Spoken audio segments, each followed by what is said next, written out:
How to Make a Killing is a film that I expected to be fun with a bit of a twist. And to be honest, I was pretty much bang on. I was pretty much 100% correct. It was very fun, definite twist, but there were key themes that came up in the film that left me feeling a little bit differently to how I thought I was going to feel walking out the cinema. Quick synopsis of the film. It follows a guy called Beckett, played by Glen Powell, who's born by a teen mum who got kicked out of her family when she found out she was pregnant with him. She was actually born into a wealthy family, billion-dollar family. And although she was kicked out at 18, she wasn't kicked out of the inheritance, luckily. So the rest of the film follows Beckett trying to claim this inheritance by any means necessary, including killing off his family and anybody that stood in his way. That's cousins, aunties, anybody that is blocking him from getting closer and closer to his rightful inheritance. On his mother's deathbed, he made a pact with her. She told him, never give up in getting what you deserve. And that is a key theme that we really need to keep in mind and what we're going to touch on more later. Glen Powell as Beckett was a very, very good choice for this movie.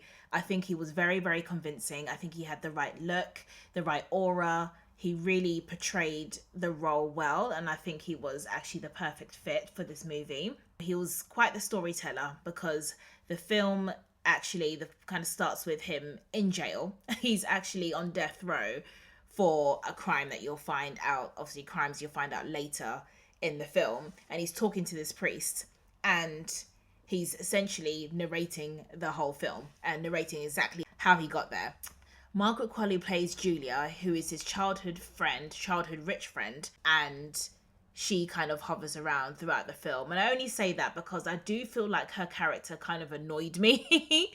Like she was, an essential part to the story. But although I think Margaret acted really, really well in this role, and again, she was the perfect fit, I think her character just kind of annoyed me. But I think maybe that was obviously the intention. But anyway, that's besides the point. I'll say rating for performances, 9 out of 10 for Glen, 7 out of 10 for Margaret. I think they're both really good. I think they both were both convincing in their roles. Now, I want to jump to the key themes that stood out to me in this film. Greed, justice, and vengeance.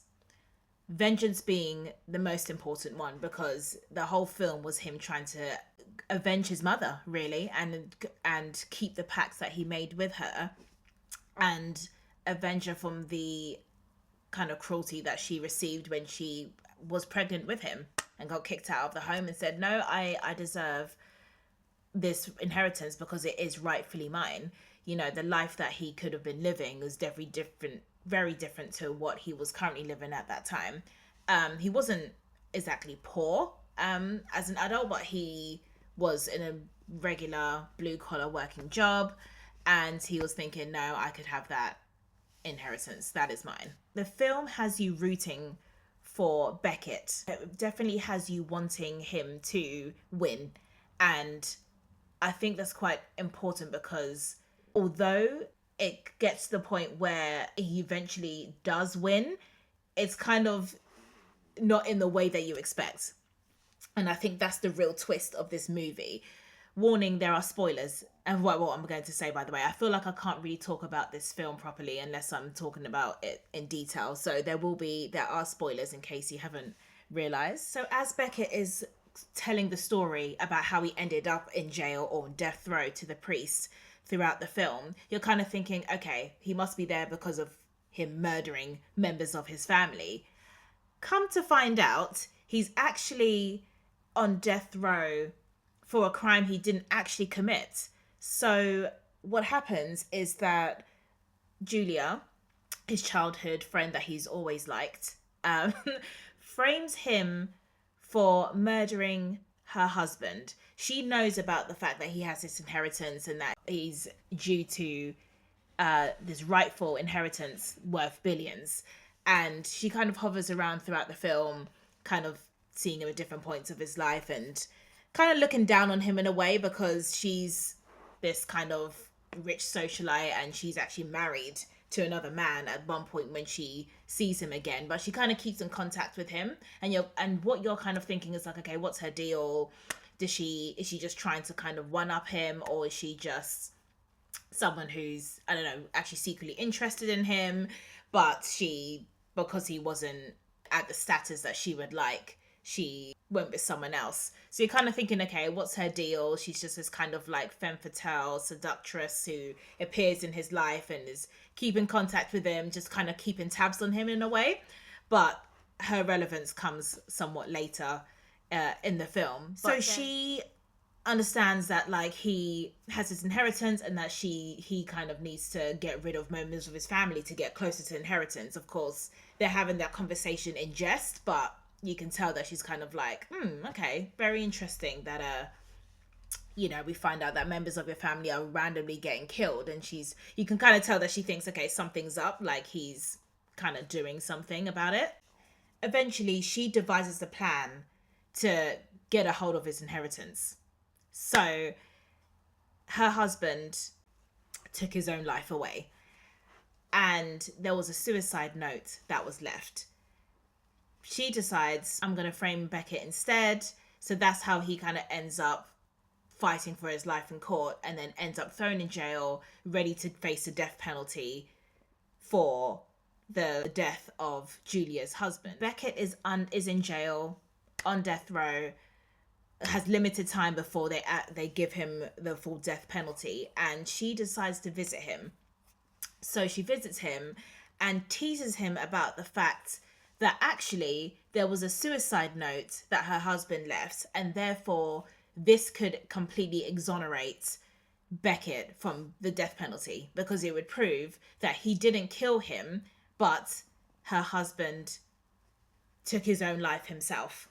So he's like stressed, thinking, oh my goodness, you better give them that letter so I can get off the death penalty. But she's being her very femme fatale seductress self and is teasing him about it, and you're kind of thinking, what is he gonna do?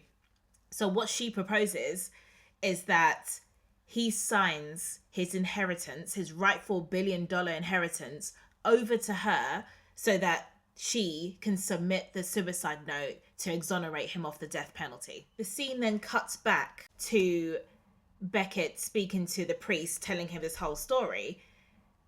And he says to him, oh, the reason why I'm so calm and collected right now, because I'm hoping that Julia will come through for me. I've signed my inheritance over to her, and now it's up to her to go and submit the evidence that will exonerate me of this penalty. And it was really interesting, because this is where the pact he made with his mother comes into play, where his mother told him, never give up in getting what you rightly deserved. And you can see in this instance that he really took that to heart, because here he is about to face death, but he's just hoping that Julia has a heart and submits the evidence. So it was really interesting how the pact he made with his mother really shone through here.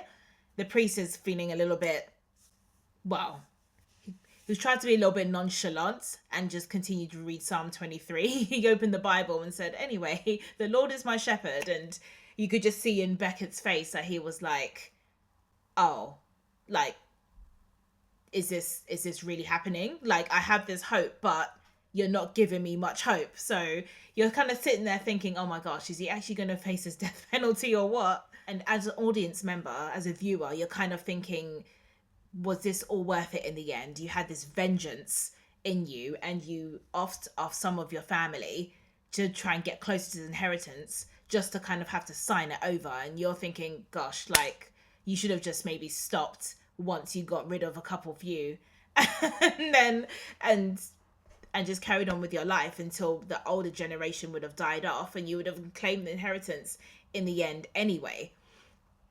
So anyway, at the last possible moment, he doesn't face a death penalty. Hooray! So Julia suddenly discovers that she has a heart, and she submits the evidence for him to get off facing death.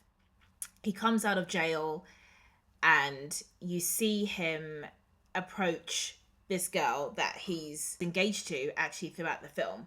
So this was actually the girlfriend of his cousin that he killed at the time. But I didn't bother getting into that much detail. But this is a girl that's been with him. She's kind of down to earth, and she's just very she's been so lovely, been there with him and stood by him. But she kind of got overwhelmed when it came to the trial and hearing that Glenn has been in love with Julia the whole time, and she just kind of left him. But you think at the end, oh, she's come back. He's out of jail now. He's not on death penalty anymore, and here she is, like, ready to take him back. But what she does is hand him this locket, and in the locket is a strand of his mother's hair that he has kept his whole life after she died. And her handing over that locket to him was really symbolic of what we're about, the scene that we're going to see literally in the next few seconds after that happens. So she hands back the locket, says, I'm not with you anymore. And this is someone he was going to be married to. So they were engaged, and she obviously left him, handed back the locket, drove off. And you see a scene where he's just kind of watching her drive off, and you think that's it. He signed over his inheritance to Julia. He's lost the girl that he thought he was in love with, and he's left with nothing. Come to find out that in the distance, you see Julia standing in front of a Bentley looking like money, and he then approaches her, and they go driving off towards the estate he so rightly now owns, assuming that obviously they're going to get married and then it's his.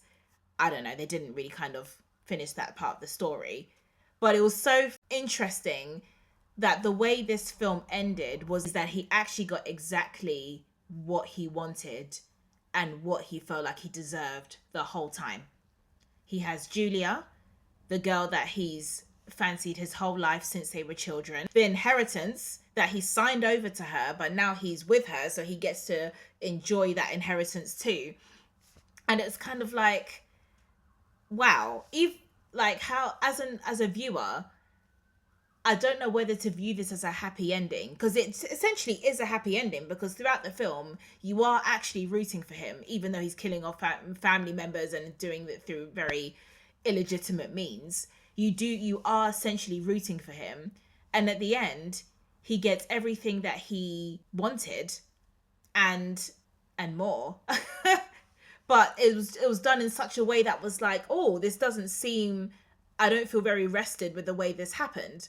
And the handing over of the locket from the previous girl, his fiance, at the end of the film was such a wonderful way to birth exactly the pact he made with his mother. So it was almost like it's for the audience to remember what his mother said, in never giving up in getting what you deserve, because at the end of the story, he got what he rightfully deserved and what he rightfully was entitled to.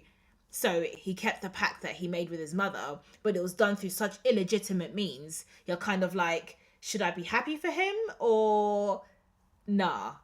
So that was the twist ending. You find out that he was actually in jail for not the crimes he actually committed, but for one that he didn't commit. And the person that framed him was his childhood sweetheart, essentially, who he always fancied, who you think is going to double cross him in the end because she frames him for murder, but then gets him exonerated, and then he gets exactly what he deserved as inheritance in the end because he signed his rights over to her. I feel like I'm speaking in circles, but that is the premise of the film. All in all, I think it was a great film, actually. I think it was really fun. I think Glen Powell really knows how to carry a film. He was great as the lead actor in this, and he was the perfect fit for this film. Do I recommend you watch it? Yes, I do, actually. I've seen that there have been mixed reviews.